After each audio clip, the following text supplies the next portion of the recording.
Here's the question you can't stop asking. Do they miss me, or did they just erase me? You've turned it over 100 times. Are they actually fine? Was I the only one who felt this? How does someone go quiet, completely quiet, if I really mattered to them? So let me answer you directly, right now, before anything else. Yes. Avoidants often do miss you when you stop talking. Your absence affects them. The connection was real. You were not erased. But here's the part that's harder to hear, and it's the whole reason this video exists. Missing you is not the same as being ready for you. They can miss you deeply and still stay silent. They can feel the gap where you used to be and still have no idea how to fix what broke. Those two things live side by side in the same person, and learning to hold both is what's going to set you free. So I'm going to hold two truths in front of you for this entire video, and I need you to keep both in your hands at the same time. 1, they miss you. 2, that does not mean they're ready for you. If you only hear the first one, you'll wait forever. If you only hear the second one, you'll convince yourself you meant nothing. The truth is both, and the truth is kinder and clearer than either fantasy. Let me take you inside what's actually happening on their side, not what you imagine in your worst 3 a.m. spiral, what the pattern actually looks like, because once you see it, a lot of the confusion stops feeling personal. It starts with relief.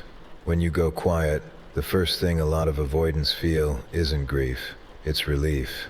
The pressure lifts, the hard conversations stop, there's no one waiting on a text back, no one needing reassurance, no one asking where this is going or why they pulled away again. For someone who experiences closeness as demand, that silence feels like finally being able to breathe. I know how that lands when you're the one falling apart. You're devastated, and the thought of them feeling lighter is humiliating. But hear what that relief actually is. It's not proof they never cared. It's proof that, somewhere along the way, being close to you started to feel like a job they were failing at. The relief is about the pressure. It was never about you. So if the first thing they felt was relief, that's not the end of the story. It's stage 1. Don't build your whole identity on stage 1. Then comes deactivation. Deactivation is a clinical word for something simple. They push the attachment down so they don't have to feel how much it affects them. Here's how it shows up. Instead of sitting with how much they miss you, they go looking for reasons it was never going to work. They replay the arguments. They sharpen the flaws. They tell themselves you were too much, or it was too complicated, or they're just better on their own. They might rewrite the whole relationship as a mistake. It can look cold from the outside. Sometimes it looks cruel. But understand what it really is. It's not the absence of feeling. It's a defense against feeling. You don't build a wall against something that was never there. The wall is the evidence.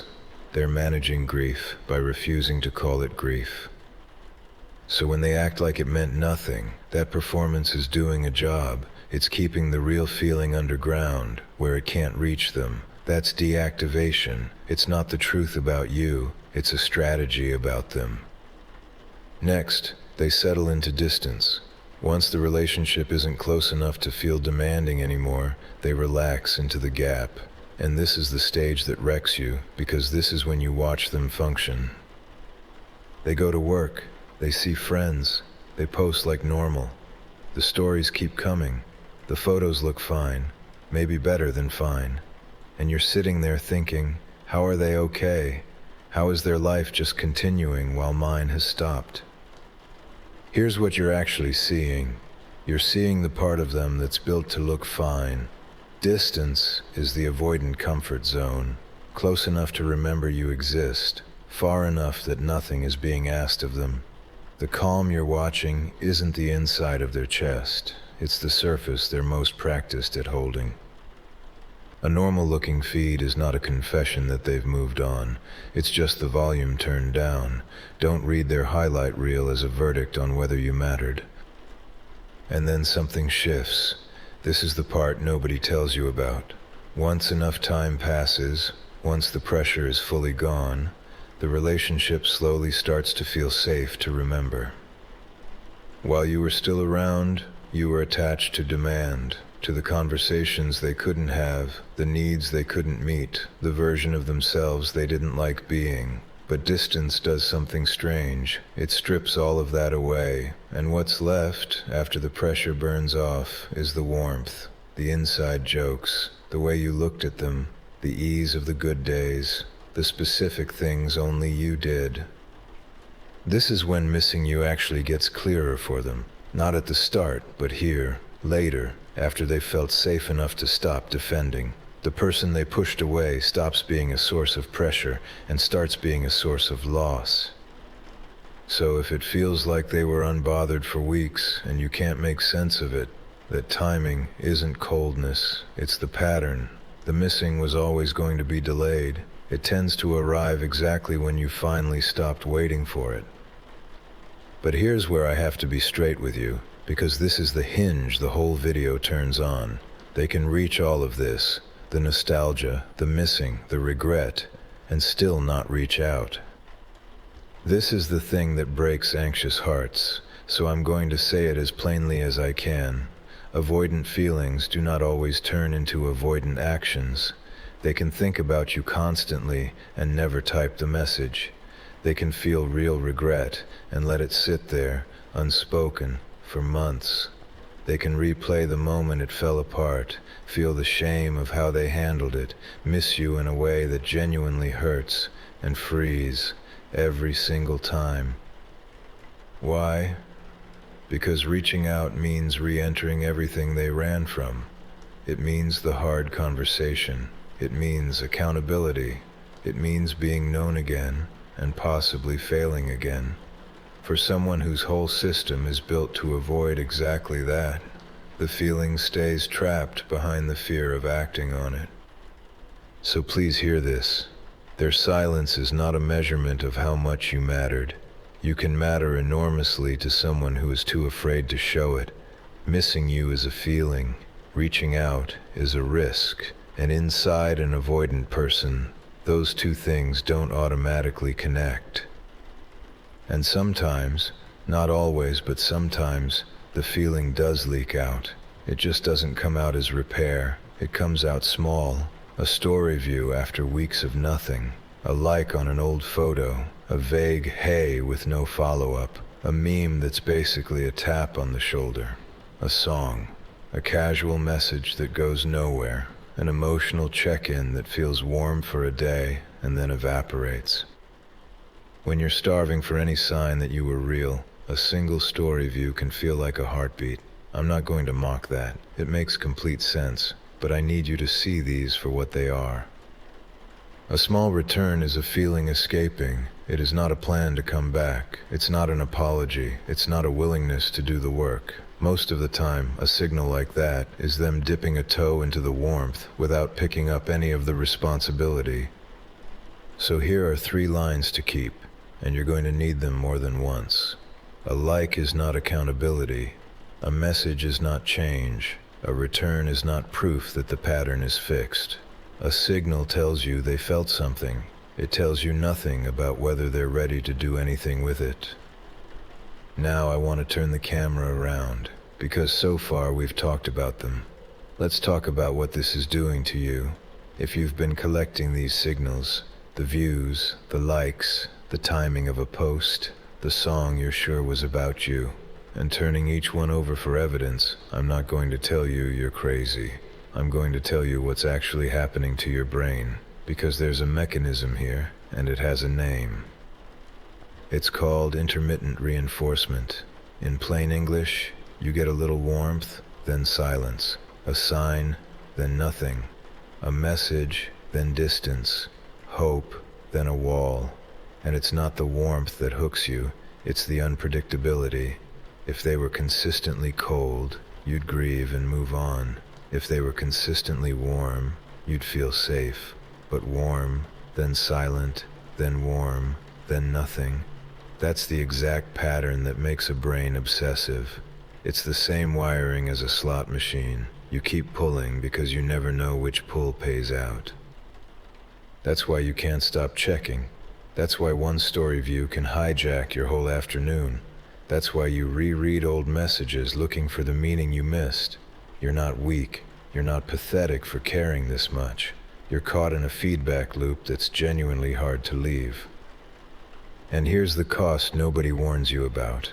The longer you live on scraps of evidence, the more you start to doubt your own reality. They run hot and cold, and slowly you stop trusting what you felt. Was it real? Did I imagine the closeness? Am I making this up? So let me give you the line that pulls you out of that. You do not need their confession before you're allowed to trust your reality. You don't need them to admit it mattered for it to have been real. You were there. You know what happened. Their silence does not get to rewrite the past. Which brings us to the question that actually matters.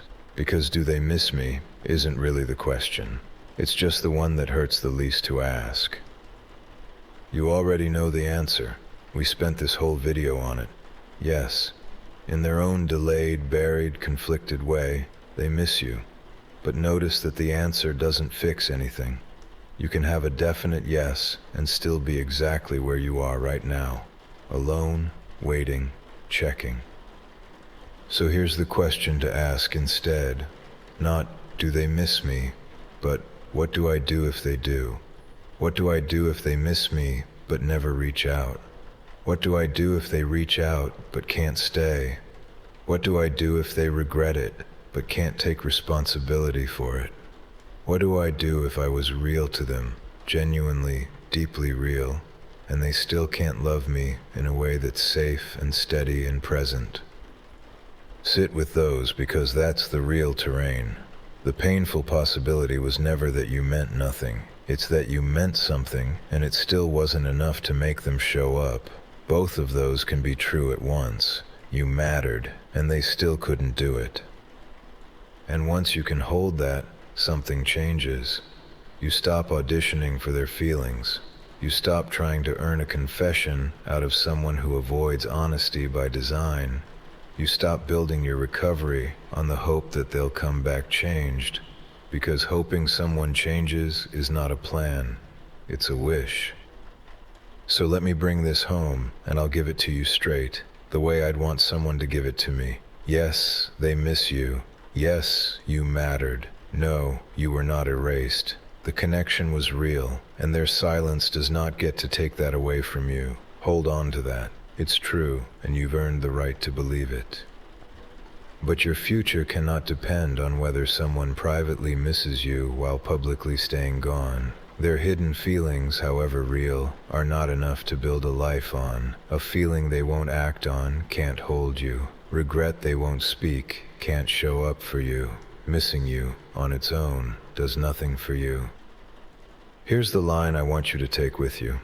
Missing you is a feeling. Repair is a skill. One can happen entirely inside someone's head while they do absolutely nothing. The other asks them to be honest, to take responsibility, and to keep showing up even when it's uncomfortable. You are not waiting on a feeling. You deserve the skill. So let them miss you. Let it be real, and then turn your attention to the only thing that has ever told you the truth about a person, not what they feel in private, but what they're willing to do, consistently, out loud, over time. That's where your answer is, not in their silence, in someone's actions, maybe theirs, one day, if they do the work, maybe someone else's, someone who never makes you decode a story view to find out whether you're loved. Either way, you were real, you always were, and you don't need their permission to know it. I have been the Relationship Detective, and thank you for watching. If this video helped you see things more clearly, please give it a like, leave a comment, and subscribe to the channel. I wish everyone watching all the best, and I hope to see you again in the next video.